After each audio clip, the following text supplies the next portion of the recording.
पुण्याच्या ट्रॅफिकला कंटाळून खूप चांगला आणि सुखकर प्रवास करण्यासाठी आम्ही पुणे मेट्रोमध्ये आलो.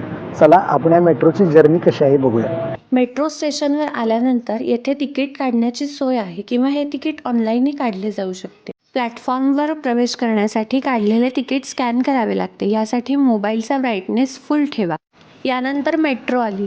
मेट्रोचा दरवाजा कधी आणि कुठल्या बाजूने उघडणार आहे, मेट्रो कुठल्या स्टेशनला थांबणार आहे, या सगळ्याची संपूर्ण माहिती मेट्रोमध्ये दिली जाते. त्यामुळे प्रवास अगदी सुखकर आणि सोयीचा होतो. मेट्रो तिकिटाचे दर कमी आहेत आणि यासोबतच आपला प्रवास अतिशय जलद होतो. प्रवासामध्ये आपल्याला शहराचा सुंदर नजारा पाहायला मिळतो. मेट्रोचे दार उघडताना किंवा बंद होताना आपल्याला अशा प्रकारच्या सूचना दिल्या जातात.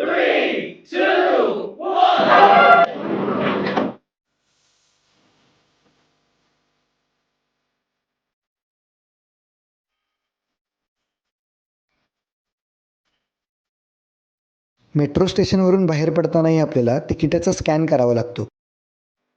तुम्हालाही मेट्रोने प्रवास करायला आवडेल का? आम्हाला नक्की कळवा आणि कमेंटमध्ये सांगा.